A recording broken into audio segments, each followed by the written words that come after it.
Okay, I'm going to call this meeting to order at 7:01 on December 1st. Roll call. Elizabeth, Yes, here. Kramer, Here. Ridley, absent. Vance, absent. Reedsma, here. So 2 absent, Mike Ridley, Janet Vance. Janet. Do we have a motion for a moderator? I'll move the Bobby. If she didn't mind. You got a second? I'll second the motion. All in favor? All in favor? Okay, Township of Excellence policies. Could we put the order and let Mr. Well, let's No, do the public comments Oh, first. yep. Yeah, sorry about that. That's And- all right, and I then clicked that off. One more question. Could we resequence things? Because Can we without 5 people here? I Is don't there think special so. meeting? I don't think I we don't can. think so. Okay. I think you gotta stick to your agenda. Okay, When go there's ahead. not 5 people. All right, public comment on agenda items. Comments? Okay, Township of Excellence. Luckily, it's a short one. Yes, it is. So I triple checked this today. I actually called someone. So what's important here, before we go to chapter 4, still Township of Excellence, did you see the employee handbook? I didn't look at it, but Okay, I sent some additional questions back because he says, well, you have to choose. So I said, well, what if we choose this? And then another thing I said, he asked a question instead of giving us a recommendation. And I said, well, what do you recommend? So you'll see it. I put it all in the sides there. Okay, so chapter 7. So, excuse me. It says, if you go to this page, it says, it goes 7.0 to 7.5. So we took out 1, 2, 3, and 4 because it was that mundane, unnecessary, didn't apply to us. That ended it. But what these Township of Excellence winners did in this chapter was add web and social media policy. So everything after 7.7 is all from Spring Lakes. And Spring Lakes in Grand Rapids, I'm sorry, Spring Lakes, which is on the west side of Michigan, on the Lake Michigan. They had, it was very painful because a lot of the smaller townships, medium-sized townships weren't doing web and social media policy. But it took them 4 versions, and their attorney in Grand Rapids worked with them and made 4 different versions. This is the final version that their attorney. So is it on our website? No, but I can send it to you. Well, it might be. It's hard to find. I was gonna say, I found some things on their website. So in any event, we don't have to approve this today, but when you look at if you download the social media policy, you can see the little marks like Mr. Mann used at the end. Says Grand Rapids with the number version 4. And I talked to the gentleman some time ago. He's the guy from Harbor Springs. It's the township manager. And he says it's been about a year. But it took a year just to get that policy back. So I think we ought to just, I would personally feel better if we just kind of moved on Table. and deal with this on Saturday. Yeah, can we put this aside until Saturday is my motion. I'll second the motion. Okay, all in support? Table until Saturday. All yours. Okay, any personnel actions? No. I don't have any. Assessing. Okay. I think that's you. Yes. Can I start? Yes, please. I just wanted to publicly thank you, sir, for coming. I know you didn't have to do it, but I'm really dumb when it comes to this stuff. And, she's tried to teach me, and I'm not a very good student. So anything you do to help us out, I'd appreciate it. Happy to help, answer any questions. Okay, do you want to go over the list? I know Mr. Reedsma sent you a list of questions that were submitted. But I would ask, you want to get called Alan, Mr. Berg? Alan, fine, okay, thank you. Could you just explain where you are doing assessing today and just a little bit about your background? Would be the Sure. first question. So, we have 28 Could he stand clients. so that, Could you, No, hang on, I'll take care of it. all right, well, if you could go to So the. that way the camera. But he Forward. can Sorry, sit. people No, don't- this is more than fine. All right. there you go. Okay. Now that I'm here. I say the camera. You don't have to get real close. Okay. This works? Good? Yes, yeah, Oh. hear you well. So, we have 28 clients. We're about 22 years, so we have consistently. Now, It'd be started better with- if you went to the podium. Okay. Also, we can't Would that be hear all him right? Yeah. because he's talking away from us. We can't hear him. Yeah, sorry about that. I apologize for that. Nice and loud. Didn't get his name. Or- this in here so we can see. How's that? And then- You weren't aware of that, were you? And then your name. Just who you are, your name. Yeah, my name is Alan Berg. We have an assessing company that provides services out of Rogers City, and we have 28 clients currently, which includes 8 different counties, 5 cities, and 23 townships. 22 years, started first licensed and first client was a township in 2000. That's 22 years ago, right?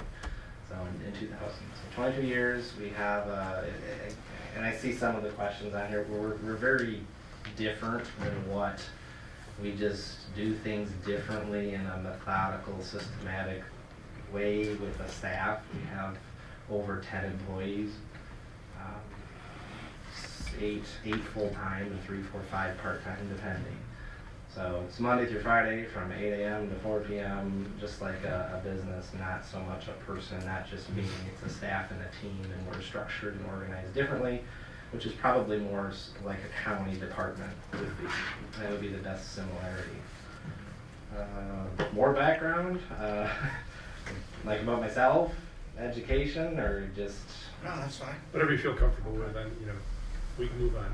Yeah, I'm more here to answer questions that we've talked on and off about and what we do, and I can dive into Yeah, that in please, go ahead. significantly more detail, but you want me to just go through the Yeah, list? yeah, sure. So yeah, as I kind of said, our business model is different. We don't really have, I train people and hire people in a subject matter, and so from property taxes, there's so many different complex subject matters, from exemption types and tax calculations and millages and reports. So we have a team of people that of all 28 of our clients, your job right now for this week or this month, or your department, is to focus on this particular, whether it's land splits or combinations or description reviews or deed processing or capping or principal residence exemptions or valuations or exports, imports, building permits. That was my day today, is training somebody to, keep every client's different, whether you import from the county, whether the zoning administrator, how do we get the permits, keeping a database, who does what, how does it happen, when do we do it, how do we make sure it's done, how do we check and balance that. That's what I did just today, developing a new system. So that's, and how it compares with others in northern Michigan, I'm not sure how to answer that question. As far as I know, there's only a few companies like us in the state of Michigan. I'm not really sure of anybody in northern Michigan that does quite what we do. I know there's somebody in the Lansing west area, in the Detroit area, that has that, as many townships or cities and staff at the level that we do. So I'm not sure it does compare is the answer. It's just different. Fair enough. Any questions? Does that make sense? Clarifications, follow up on that, or? Well, I remember when I talked to some supervisors in your county, they were just getting used to it. And I didn't want to push them. What did they mean? It just takes some getting used to. We've had clients for 22 years and 2 weeks, so with which The latter. The latter. I mean, when you change assessors, I do that. I tell everybody that asks me this question: is changing assessors is very difficult. What we do is in a year process. So, like for instance, one of our recent clients, there was an assessor from January to June, a different person from June to November, and now me from November to today. That creates a lot of complexities because everybody does things a little different. Some things are right, some things are wrong. You know, for instance, today I went through their poverty policy and there were 8 illegal things in it. So, but yet, so it just creates, so I think that would be the answer to my question, or to your question. My question or thought would be, is that takes some getting used to when you have, you know, just a different approach. The negative-ish, if you will, I think it's a positive and a negative both. But getting used to it is that we have a very defined process. We can't accept documents 28 different ways for our clients. This is how it works. There's a protocol, there's a procedure. It's very well regimented and very well documented, but when someone says, hey, we want to do it this way, the answer is you're outsourcing it, and I associate it with the flip of a switch. The whole department is outsourced. So anytime you smell something that sounds like assessing related, we need to do it or handle it to make sure it's done correctly, it's documented, we have everything documented, really, back to that word. Well, you said checks and balances earlier. So you do have business policies and procedures written in your business, and then for checks and balances, what would be some examples of checks and balances that you're proud of, that you think are best practice? Yeah, that's a great question. Trying to figure out a way without the technical side of things. You can be technical, they'll understand it, I won't. Okay. For instance, we have a Microsoft, I'm just picking something off the top of my head. We have a Microsoft Access database. In the last 10 years, we have recorded and logged 26,000 inquiries to our office. We just rolled into 26,000. All of that Access database is logged. It's shared throughout our network in our office. We know who does what, who changed what.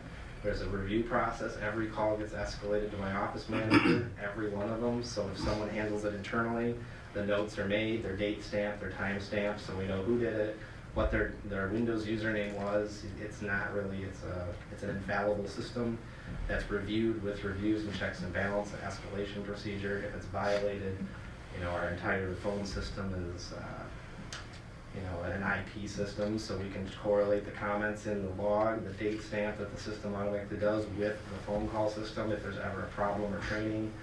So those things are throughout everything we do. Okay, so all the phone calls are recorded, is what you're saying, and then you can. They're documented through our database structure, so we know who you are, the parcel numbers, what you called about, who took care of it, when did you call, how long did it take, how many things are open. And that system exists for our land divisions, our property combinations, our tax tribunals. Everything's redundant, everything is scanned into our servers as well as hard copies. And there's a procedure and protocol written internally for all of my staff that we always fall back on. The only way we survive. I'll ask the next question, but those are good answers, thank you.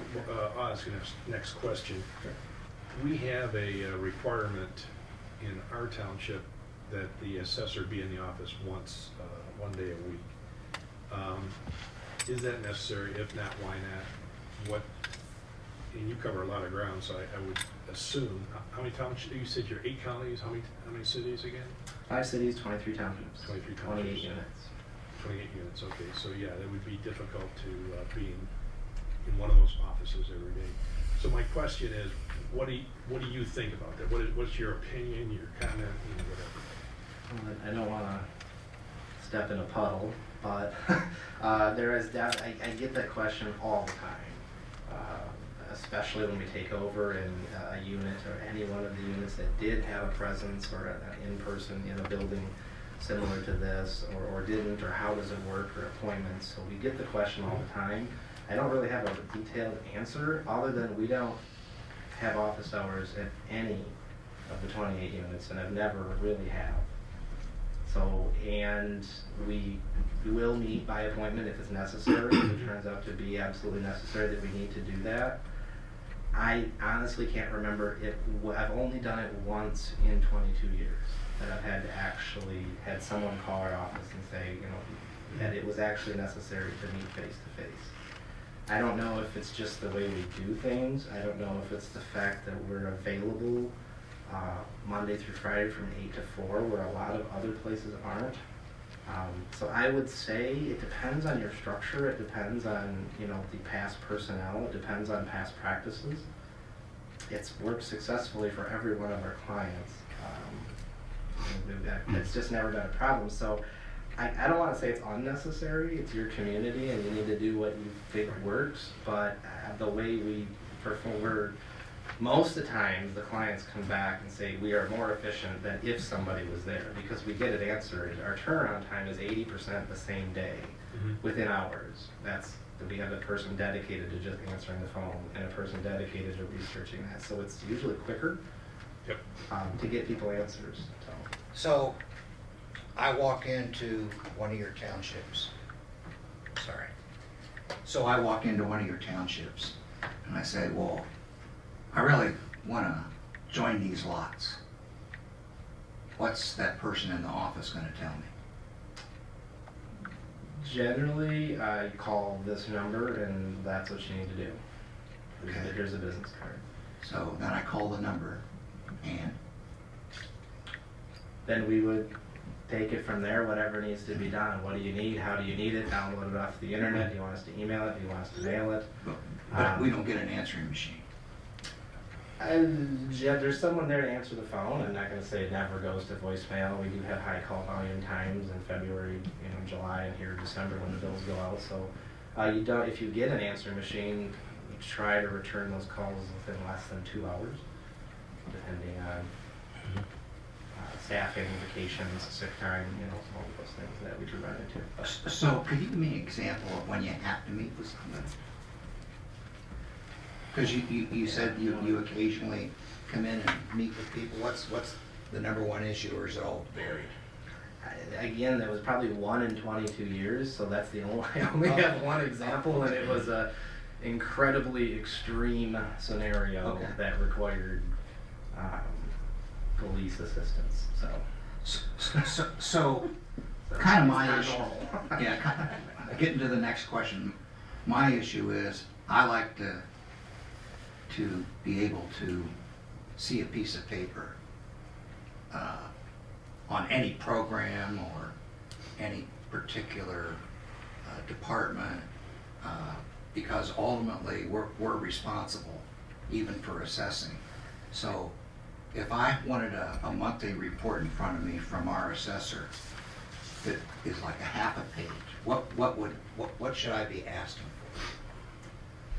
So I've seen that in your list of questions. We provide in our contract the language that speaks to that, or to my answer is we will give you whatever you need whenever you need it.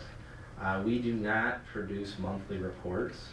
We kind of might do an annual, and the reason is I don't know what I would tell you on the first of every month. I could kind of say, well, here's what I'll tell you every first of every month, because statute says we have to do these things in June and July and December. So I can tell you that's what we're doing. Besides how many phone calls we did, or how many deeds we processed, or how many building permits, but So oversight and management. let me ask it another way. Sure. How do I judge success or failure of an assessor? Another great question. The answer, I think, in my years of thinking of that and not being able to give you an answer, is that you can't. How would you judge success or failure? Well, wouldn't I ask, where are you on the 20%? You could, but you get that automatically from us. So you would know that on an annual basis. Oh, So that would be. hang tight. So 20% is one measure of success, right? Yes. And what's the number one thing that you can't fail at as an assessor? Everything. I mean, literally It has to, we have to meet these requirements. They have to meet the The statute. reason I'm so trying to it's- pick your brain is, Yeah. if we have an accessor who is an employee, right, we, in addition to a job description, we wanna have goals and objectives, so we can give them a raise, give them a bonus. You know, what are those metrics that we would ask that person So to do? I think I would go back. I mean, I don't know that level of detail in the weeds. I don't know that I can give you that, because I just don't have a lot of experience with that. Like, I think one of the things you did say was respond within a certain amount of time to customer requests. That's usually a really good customer service metric, right? Right.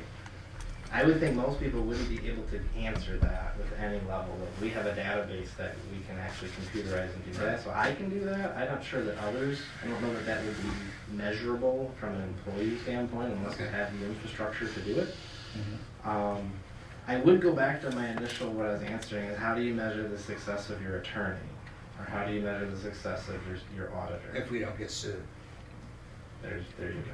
If you pass your state assessing, if you hire somebody that's credentialed, experienced, and you're not getting complaint levels and you don't get sued, I'm sure it'll go there, but it's a good point. And you pass your state assessing audits, known as the AMARs, and now they're just assessing audits. So those would be what I would advise any board to look for. As for detail. Could you say that again? You just said, could you say that again? The AMAR assessing audit? Yeah. And Every that's- 5 years, the state does an assessing audit, so you have to go through and they get into the weeds. Okay. The officials that are trained to look at some of those detailed things, look at those, and then they give you a report, or the supervisor gets a report. And then, you said in your annual report, what do you put in there? Like, how many people you served, how many joins you did, or combinations, whatever you call it, or? Generally, in an annual report, I would annually let you know what's happening to your tax base from Okay. a revenue standpoint, the market value, what your ratios, what you're expecting, stagnant, decreasing, increasing, what are values doing, how are they trending. All that other mundane information, I'll call it, is available, but I don't know how useful it is from a management, how many times the phone rang, how many sales people sold, all of that's available. We used to do that, but most people went, was that good or bad? And, well, it is what it is, it's factual. When you're doing this 20%, do you have to go to the location once every 5 years? Have to is the word I'm focused on at the moment. The State Tax Commission recommends that you inspect 20% of your parcels on an annual basis, and you do need to notify them that they're in the selection pool, and you do need to exit your vehicle and walk at least around the building. Okay. So that's the recommendation. It's not a have-to scenario.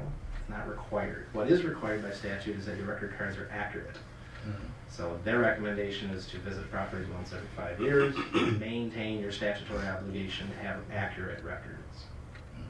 And I mean, do you ever use like just aerials and building permits to keep updated? Mr. McGovern, you know him. He was in here the other day schooling me, and he was saying, talking about, hey, sometimes when I'm driving by on the way to something, I actually take a look at that parcel right from my car.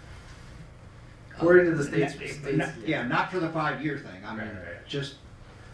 You use all tools at your disposal. So yes, we use aerial imagery. You can't access every property. There's a whole list of reasons. We use it as back to your earlier question about double checking, right? So we have staff that do measurements in the field. So every parcel is looked at through Google to make sure that, you're constantly testing those measurements, or you're doing that from a quality control perspective. Okay. Interesting. Well, thank you. That's very helpful. No problem. What about, we're preparing a township handbook, and it's gonna have numerous chapters in there from financials, personnel, township assets, et cetera. Should we have a chapter in there on assessing in terms of what, not so much what the board needs, but what can the township residents expect in terms of just the things you were outlining as you went through this, the ability to contact you, the ability to get answers to, certain questions, things like that. Do you know of anything like that?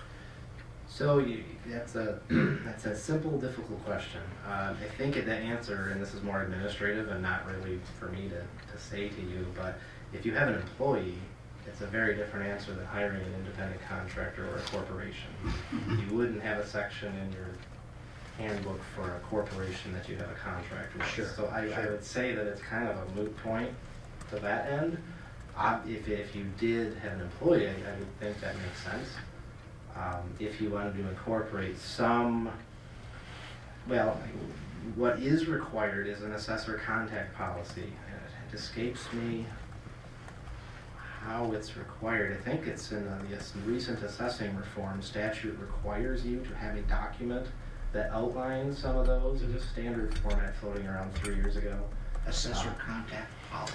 Yes, it is a policy that I think spells out what you might be getting at, so the document does exist, it is required, and it probably would be what you're asking. It says how many business days, how you do things, do you leave a message, how do you contact, what is your info, what is your website, it needs to be posted, or at least a resolution, if we make the boards do a resolution adopting it. That is on the next assessing audit, so if you don't have that, you have to have it, so that's. Do we have one? So, Those things are in the you can see how contract, difficult but- it is for us to ask questions and be particularly specific, or what's the end goal, what do we want to learn, or what do we want to do or suggest or recommend. So the whole point of it was to, how do you, even if it's just to list MCLs of particular interest to residents that they could then read and then feel more comfortable about how to ask the right questions and get. It's like anything else, and you know this. I was in the automotive business, and it didn't matter what the customer's response was to a quality audit. We still had to call them up and digest what they said and ask them more questions to say, oh, yeah, that's what I meant. They just jump at an answer. I'm not sure if that makes any sense, but. It does, and it even ties back to right when we started to say, what should you be asking your assessor or your new assessor or whomever? And it's back to, I can't answer. I don't know how to tell people to supervise someone that they don't necessarily have the training in the field that they're asked to supervise. That's just the nature of it. And so that's why my best answer to all of that I cycle back to is make sure you hire somebody that's qualified and experienced and has a positive performance review, because you have to trust the person that you're with that. You can't ensure that they're 100% doing everything other than making sure that you make a quality decision and choice. So you just mentioned performance review. Is that something that your customers give you, or is that something you give your employees? Or maybe there's a third answer. Who's customers? The unit, the board, the taxpayers, I know. and employees. My employee. They're all customers at some point, in the process of doing work. But the customers I'm thinking of are our residents, our property owners. So, there's just no one size fits all, that's for sure, but I guess, and you said something about the engineering, I would tie it to when we treat it like a help desk trouble ticket or a lead in real estate, right? Your customer quality control. When we get a number or someone calls us or there's an email, most of the times they're not really quite sure what they're asking. They're not using the right terminology. So every time there's a lead or a ticket or a trouble, you're going down that path of what is it you need. Right. We're trying to help investigate it. So there really isn't a way to evaluate or measure that as much. But from an evaluation perspective, is if they get the facts, if they get the question answered, it's a success. If they don't, of course, we have escalation procedures involved. We're starting different things because a lot of times they get the answer they've asked for, they just don't like it. So that's a very different scenario in my world. That's true. They don't like it. But so- that's true of the world I used to live in too. And what you mentioned something key there. Do you have any kind of customer satisfaction feedback? Now, again, depending on who the customer is. Customer could be the board, and the board would have to. Or the resident. Or the resident. Or the taxpayer. It could be a Right. survey, it could be random sampling of people that you dealt with. So the answer is no, but yes. So not the latter, the random sampling, nothing that formal. We did send out an anonymous survey monkey just 6 months ago, asking questions of if you were able to hire, would you recommend us to another township or city? Of the responses we asked all board members, so I don't know how many were invited, 80 or 90 maybe. The supervisor clerk. You know, we had 45 responses. So out of 45, every 44 were positive and one was less than positive on the various things. So there was somebody out there that didn't like what we were doing. 1 out of 45. So we did do that just 6 months ago. So that's for the boards or the townships or the cities. Them, we did a formalized survey to everybody. For the taxpayers, it's like it was kind of alluding to. It's unique and individual. And it's really hard to measure. Do we have unhappy taxpayers? All the time. That's just the nature of it. So really, Because they don't want you to raise your taxes. right. So it's kind of a rock and a hard place. But what I would say is that, for instance, usually I measure that by how many people call the supervisor, for instance. How many people do we refer to do that? Do we invite to do that? Sometimes we want them to. But how many times does the supervisor call me and say, hey, I got a call from this person, what's going on? That happens out of 62,000 parcels that we do, maybe 5 a year. That's pretty good. So That's really good. I mean, that would be my best, that would be my best measure of happiness. Now, I'll definitely say more than 5 people per year are unhappy, but maybe 5-ish people a year, one every other month might contact us, one of the 28 township supervisors, mayors, managers, and say, this guy's crazy. You know? Then usually that's why we have the massive detail, that's why we track everything, we pull up the thing and say, well, we did email them 5 different times, they did call, but they didn't follow the instructions. We educate the supervisor, mayor, manager, it circles back, and then usually they say, we did what we're supposed to, it's just that you didn't like. Well, excellent answer anyways, thank you. From the MTA, I got this assessor review checklist of 18 items. And it looks pretty vanilla, but that probably would suffice on an annual basis because it's pretty easy. But one thing that threw me, have you ever heard of the Matthew Gast Act? What is that? Matthew Gast Act Improvements Tract. This is your show. So the Matthew Gas, we don't want to talk about it really. Okay, that's fine. No, it's a very bizarre. It predates Proposal A, so it doesn't make a lot of sense. But what it says is that you can't be taxed when you do normal maintenance and repairs. So if you replace your shingles, your taxes shouldn't go up. I do say shouldn't. They won't if we do it. But if you replace your siding, if you replace windows, those are normal things that you replace. Carpet, ceiling, lights, fixtures, HVAC systems. If it's new construction added, that's not part of Matthew Gas. So I think what they did is before Proposal A, you paid taxes on your assessment. So they had that law in 1970 something, I believe, that said the assessor can't go and say your house is worth more because you have new siding. And when they did that, they raised your assessment, changed your depreciation because you did some of those things, and then you pay taxes on it. So there's this big process that you fill out a form, you can exclude those, and there's this big process. Well, with Proposal A, your assessment can go up $30,000, your taxable value is capped, it becomes less clear. So we don't really do it, we steer away from it. So the answer should be 0, I shouldn't say should be. Some communities do have that, and we try to phase those out, because those have to be managed through the state, through the audit. They have to be phased out. It's a really bizarre problem that we try to fix. One thing that's going on in our township right now is because we got this big sewer system coming on, is trying to get people's lots joined together so they don't have to pay 2 assessments, you know, which could be $40,000 maybe instead of 20 or whatever. So usually I refer them to our assistant Terry, but if they ask me how to join the lot, besides telling them, hey, contact this person, is there anything else I should be telling? Because like our new assessor recently told me I should use the, what's that form? Land division certificate. No, he wants you to get a tax certification, that's what he's looking for, so something really different. That's what he asked you for. Yeah, I saw the form from the county. So combining your property is usually unique for every assessor. That's one of everyone. There is nothing from the state of Michigan that says this is how you shall do something. Oh. So you're kind of on your own. The Land Division Act kind of carves out how you do splits. Still, you can do your own application process. Combinations, there's nothing in statute other than generally, in our office, we want the owner's consent. So we just have our own custom form that's unique to our company.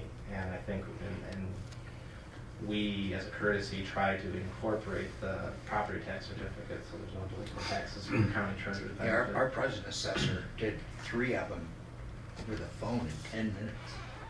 I mean, I was like in awe. Yeah, it's like I say, it's custom. We don't do that over the phone. We would just send them the form and sign. It's pretty simple. It's just saying, give us the parcel number. But we had backup email from the customer. Yeah, that's, I don't know if I'm hitting your question. Yeah, oh yeah, Okay, yeah, it's great, thank you. Yeah, but yeah, we would just, that's a standard everyday thing. So you call our office and everyone knows, here you go, how do you want the form, what do you do? Send it in, and it happens the following year. For the property assessment role, which is the end of your year, I guess, that you go before the board of review, and I have not seen what that looks like or what's included in it. Could you just comment what's included and how is it? Is it a document or is it a database that I'm assuming it might be a database, but that exists obviously for establishing property taxes in I guess the following year, or could you just expound on that a little bit and help me understand? Well, the first question I heard you ask is what's on the assessment roll? That's defined by statute, and luckily that's pretty easy. We push a print button and the program does it. So it's really easy. But there is a list of requirements: your name, your address, your legal description, the old assessment, the new assessment, the old taxable, the new taxable, your property classification, your property address, your parcel ID. All of that's contained in every parcel. It's indexed in a particular system, so that's pretty much normal for everybody in the state of Michigan. Just rack my brain. We print all of ours and deliver them at the organizational meeting. I'm pretty sure you have to ask for permission to not do that. We have that You one. have the permission? Yep, we're signed up with So otherwise you have to ask to keep it all digital and just use your BSNA software as a backup. Okay. But we generally print it, we put it in a PDF for archiving, we generally print a hard copy so the board of review has it at their fingertips. Simply the cost of printing the book is pretty negligible considering the benefits of having it for a taxpayer, seeing the book, seeing the documents, all right there on the table. But we have the database. If you have the certificate, you don't have to print it from the State Tax Commission. We don't pursue that, but we do all of the same safeguards. All the databases are backed up, they're archived, everything's in a PDF. We have the hard copies personally, but Now, that covered. it covers that. I mean, obviously I could ask a dozen more questions about that, but as far as equalization goes between one township and another township, how does the assessor get involved in that? And is that before the assessment roll is done or after the assessment roll is done? And does that generally, can you generalize what the impact is? We need to restate the question, because as an assessor, we get very specific on the technicalities. You said equalization between townships. Well, the county has an equalization process, I believe, trying to make sure that there's a consistency. Right, so that's something your township wouldn't get involved in, or the assessor. Okay. You would equalize between parcels and property class and neighborhoods in Tuscarora, but it wouldn't go outside of Okay. that. So the county does a study, and they say properties are selling at 8% more than they were in the prior year. So as long as the assessor spreads those dollars and gets the values up by 8%, the township is equalized. It Okay. doesn't impact adjacent townships. It can, but that's more of the county to the state level, not the township to the county level. That's a different. Yeah, so equalization really is within the specific community, and it's really around, do you have the competitive data in terms of one property versus another property, so that it happens, one area's on a lake, another area's in a farm. They're gonna have completely different values based on their demographics or what have you. It's more of a statistics thing. It's exactly correct. So it's just the different levels of it. It's statistics. You take sales and you look at ratios and you say the county says your residential properties are up 8%. As the assessor level, you do exactly what you said. Is it 40-acre parcels? Is it 1-acre parcel? Is it vacant land? Is it houses? Is it a waterfront? Is it non-waterfront? Is it this side of the lake? Is it that side of the lake? And so not everybody goes up 8%, but at the end of the day, it has to equalize to a total of 8%. If you don't do it, the county has regulations to do Okay. that. So, and that's done, the county does it by class. Your farm has to be a certain percent, your commercial, your industrial, and your residential. And then that's what the assessor predominantly does during, right now through February, is develop that. And at the end of the day, the answer on the assessment roll must come out to that 8% plus or minus -1. Okay, thank you. Good explanation. So can I add a question? I've got a couple too, so. Yeah, when go, you're- no, you go ahead. first. No, I can wait. Mine are easy, I think. It kind of goes back to what Bob said, a supervisor or someone from a township saying, getting used to it. So from a treasurer standpoint, me thinking about switching how we do business and going to a corporation situation from an assessor in our office, where would our database be? So right now, it's on a server here in the building. You would have our Tuscarora database on your server, right? We wouldn't have access to our assessing database. Is that correct, So, or- yeah, that is customized by each unit, so it depends. Okay. So if you have a server network system here. Yeah. Do you have VPN capabilities? Yes. Yes. If you do, then every month we upload a copy. So you have a copy. You can't make changes in it, or if you do, they'll get wiped out. But so we have the master database and we restore it. So for tax calcul, I don't know who Sheboygan County does taxes for you guys. No. No, you do your own. Okay. So for that time, we communicate every June and November closely with the treasurer to say, yep, here's your values, here's your miscellaneous totals.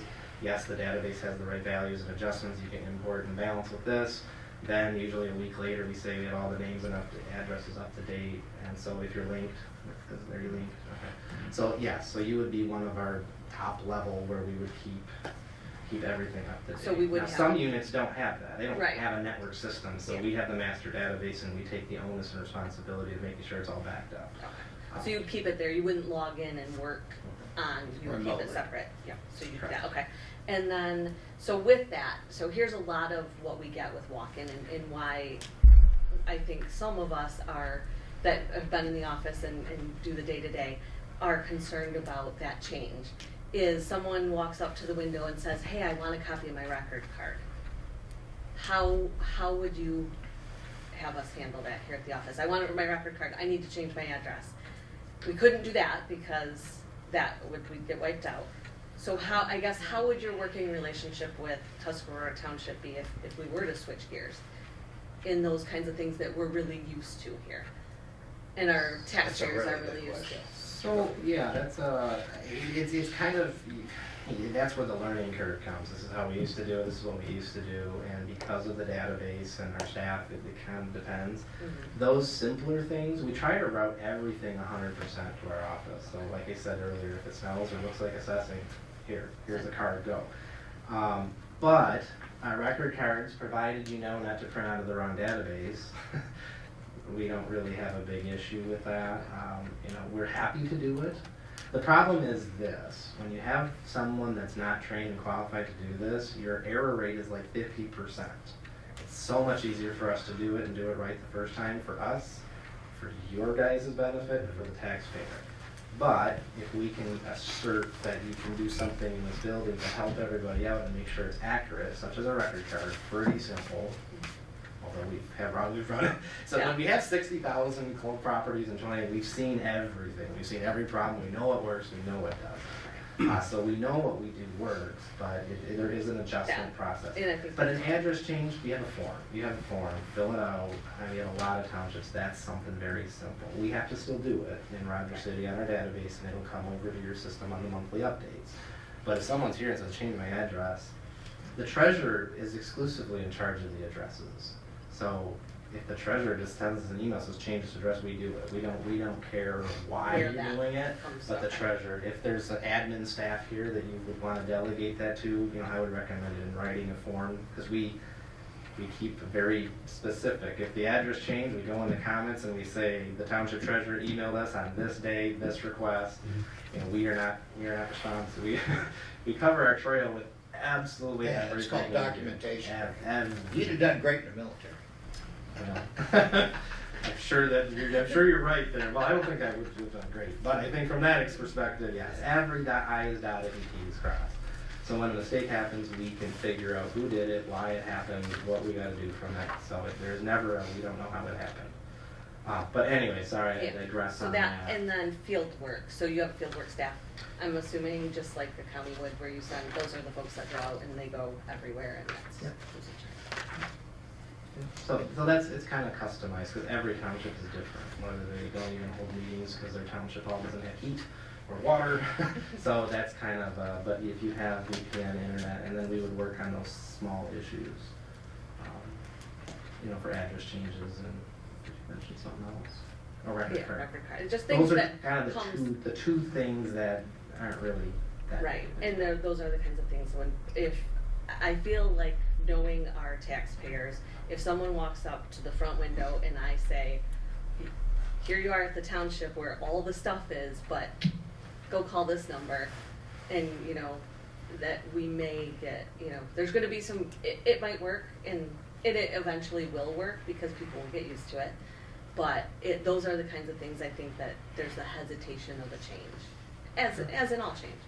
It comes up, I'm not gonna diminish the concern, because I hear it all the time. Right. I can only report that it does work. Right. But change is, Yeah. you know, the only thing constant is change. Yeah. And, you know, it's, everybody is resistant to it, so it's just one of these, and that's fine, you know, Yeah, it does it's work. just kind of how you Yep. handle it, because obviously you've dealt with it before, because I'm sure, you know, like you said, there's not a lot of management companies, so they're not switching from one management company to another, they're coming from where we are to a different situation. Yeah, and I tell everybody, if you can pay an assessor to come here Monday through Friday from 9 to 5, I recommend it. Why wouldn't you? Why wouldn't you have somebody here for, it's not, I would have to say I can reasonably gamble and say that it's impossible at a normal market rate to do something like that. So, you know, you just have to pick what you think is the best, that'll work. That's all I have, I was just curious, kind of. Keep asking. No, those are, my Come on. logistical. You got another match. You get one more. That's Rule it, of threes. that's all I got. So you said, market rate, what is the market rate? For a full-time. How do you, for a how do full-time you, assessor? We gotta, so if we wanna hire somebody, you know, right? that's a sales, you've seen the study for Sheboygan County. There's Sheboygan County study. So I'm talking, I mean, I don't know what you wanted, but if you wanted, like myself, a level 4 assessor in the state of Michigan, full-time, 40 hours a week with benefits and retirement and 401k and defined benefit, I mean, you're well over 6 digits or something like that. So my question would be, if we wanna hire an assessor, right? And we don't wanna pay too much, but we don't wanna cheat them either. Is there, you know, do we just average this, or is there a rule of thumb, X amount of dollars per parcel? Like I was talking to one lady at the county that is, also works as, I think, a treasurer in the township, and they're paying by parcel, per parcel. I guess I'll say, how many parcels do we have? 3? No, yeah, 3,800, we had over 4,000 before, but we're, Yeah, it's around It varies. 3,700, I thought. yeah. So, how do you price your product, and how should we price what we're gonna do? That's tough for me to answer. I mean, I can tell you what I look at on my end of it, but you know, you could find a retired person 1 day a week, that would do it at a discount, but they're only answering calls twice a week, or, you know, maybe I'll sit down on my phone on a Thursday and I'll show up on Tuesday. Different models, it's hard to compare. I mean, we look at your parcel count, we look at your assessed value, we look at your saturation of commercial, industrial, and farmland, because those add complexities. We look at aerial imagery to see if you have water or not. That adds We complexity. got a lot of that. Yeah. And that predominantly relates in homestead or non-homestead. The more homestead live-in folks you have, less, well, it's easier. Less sales, less transfers, less taxes are lower because they're at the PRE rate. There's a whole bunch of things we look at when we design it, but I mean, it boils around probably the numbers you're looking at.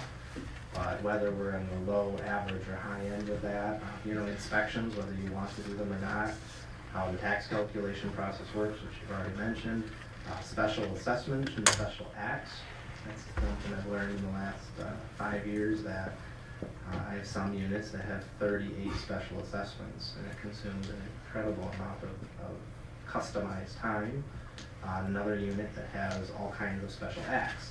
So those are things to take into consideration if you have any special. Obviously, in a special assessment, I've heard about it quite a bit with the sewer, or it's coming. Yeah, we've got several. Several specials. So, And how those work, and who does what, and who manages that, those are all customized things, so that gets built into how much time I have to touch things versus staff versus just the general complexity. So we have a part-time person, like an assistant, and she takes the winters off. So when if we hire a level, well, I think we have to have at least a level 2, right? If that's all they do, or a level 3 assessor. For example, this chart we got from the county that Bobby gave me, we're right in the middle, aren't we? Yeah, we're right in the middle, probably where we should be. So we have 3,736 parcels, and we're paying that person $45,000. Is that a fair wage? Is that high? Is it low? I don't know. It's low. I'll make put you on the spot, but I'll take all the help we can get, right? Yeah, I'm sorry? that's low. Probably. For the complexity, based on the I- complexity of the township. Well, considering the amount, I mean, the parcel count just is a direct proposal. If you have 2,000 parcels or 4,000, the workload, you know, certain workload, you're probably gonna have double the sales, double the calls, double the whatever. But as you start to add things like special assessments, special acts, you know, then the water breakout, the lakes tend to add complexity. I don't know why, but they just do. So then when you look at some of that, and then the valuation, I didn't dig into any of that, to be honest. I don't talk to some of you on and off with the mom. What's our valuation? It's- You know our Your valuation. overall, I mean, is your SUV, Oh, yeah, Over we're, I'm 250,000. assuming with the water, you're on the higher end yeah, of it. yeah. Over I should say 250 that. million. So 270. whether you're 250 doing, million. 250 million. 273, close to, we 271. pushed 300, I don't know if we're done. That's over 250. Yes. No, we're not on that. if for instance, the reason that I say that and the reason we look at it is there's a big difference between measuring ranch homes and probably a lot of homes you have on the lake. So that's just a direct translation of more time. Yeah. So that's why you look at the more water you have, the more higher valued homes, the higher your average SEV is. Obviously, the higher valued homes, the more higher valued homes, the more work it takes. Even on the admin side, more phone calls, especially if they're non-homestead, which I'm assuming you have a high level of non-residents. So all of that translates to more work. So we look at all of that. So there's no magic number. We don't just say, here's the rate. But we do give it just an annual rate of saying, this is what we would propose. But I would think 45 is too low. Yeah, because we're smack dab in the middle, and it's as complex as I think it is, and it's gonna be because of 450 properties coming online with SADs. And I warn you a little bit, if that number includes the 20%, then you're significantly low. If that doesn't include 20%, I think you're low. But if you wanted the 20% inspections on top of it, and I've reviewed your AMARs and some things, I have the suspicion that you need a detailed 20%. So, But we're working on that all the time, right? That's what Terry does, right? But the assessor turnover and what we've had has kind of hindered what that should be. those are large red flags. So, Yeah, yeah, she's right, because we found, I think, 5 joins that slipped through the crack, but our guy took care of it right away, so we were lucky. Listen, I don't have any more questions. I'm all set. Do you have You any? gonna release me? Alan, well, first of all, I just want to thank you. Oh, thank you so much. So much for Yay. sharing your knowledge with us who obviously don't have the same knowledge you do. It did help, it really did, and I appreciate it. And the township appreciates it. Glad I can come and help.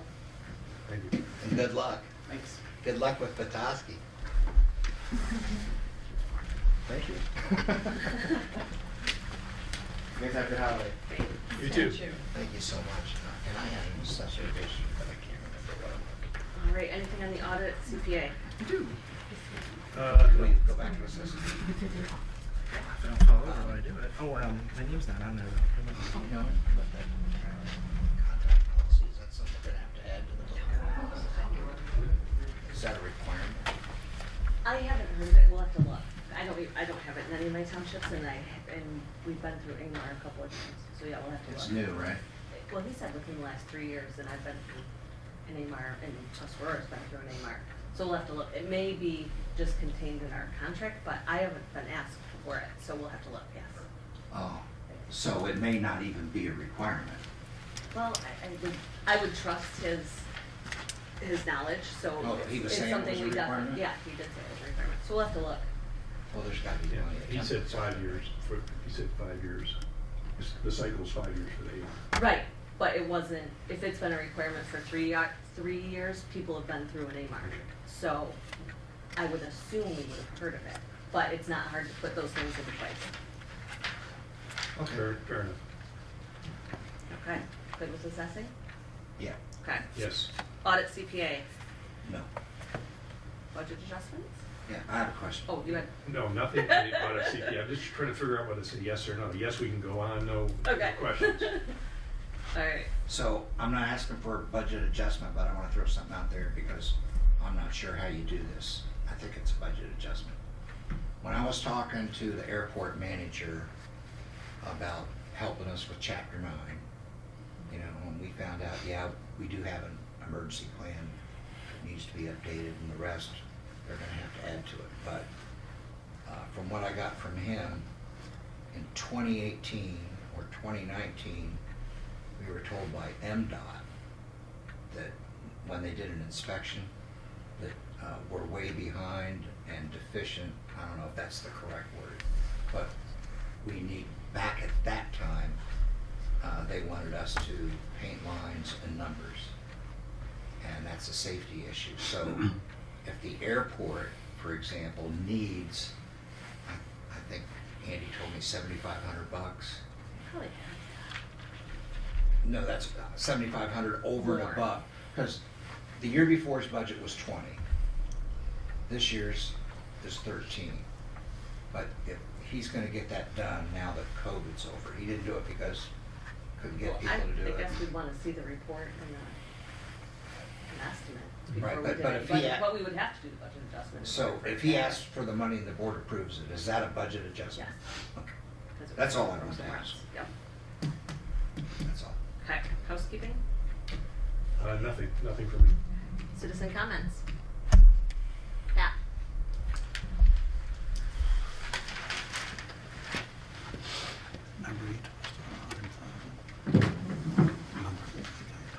I have a comment concerning the assessor.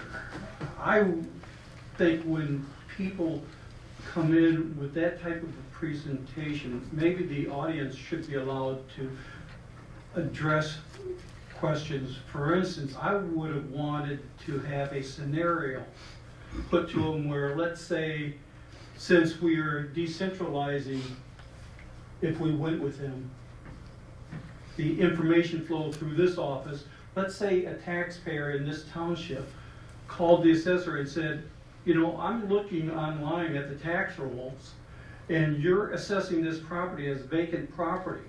It's got a house, a barn, a pole barn, and it's on the river. Now, if that's between the taxpayer and the assessor, how is the township included in that conversation? What would his timeline be as to actions? Would he take immediate action to send someone out to look at it? Because you can only go back 3 years. And we do have a property that went back way over 15 years, and when it was finally corrected, they got 3 years of taxes, and there are other properties in the township like that. So we need to stress the 20% very heavy for the first 5 years if you go with an outside firm. Where if they have to send people from Roger City, they're not gonna do that at the drop of a hat, they're gonna drag it out. And my major concern is the board has to be in the loop. They have to know that someone raised a legitimate question. And this is not a question that could be taken to the tax tribunal because my property is assessed fairly and I can only address mine. I can't say, what about Joe Blow down the street? But the assessor can. That's it. Thank you. I will. Is that something we can use? I mean, I believe he addressed it in his, Okay. you know, he's gonna do he has his business model and he has his procedures, and if you're to hire someone like that, we'd wanna look at his procedures, and I think that would answer it, but we didn't get. Well, I mean, he's he not- didn't apply for the job, so, Yeah, he's not taking any more clients. yeah, so, it's, yeah, more information, but someone like that, I think you got the gist of, they're gonna run, Mhm. you're assessing under their business. No, he's very model. clear, very, very transparent in terms of how he Yeah. operates. Yeah, and he asked, I mean, if you're gonna run it like that, Yeah. makes sense. Can I ask you some Board questions comments? about this after the meeting? Okay.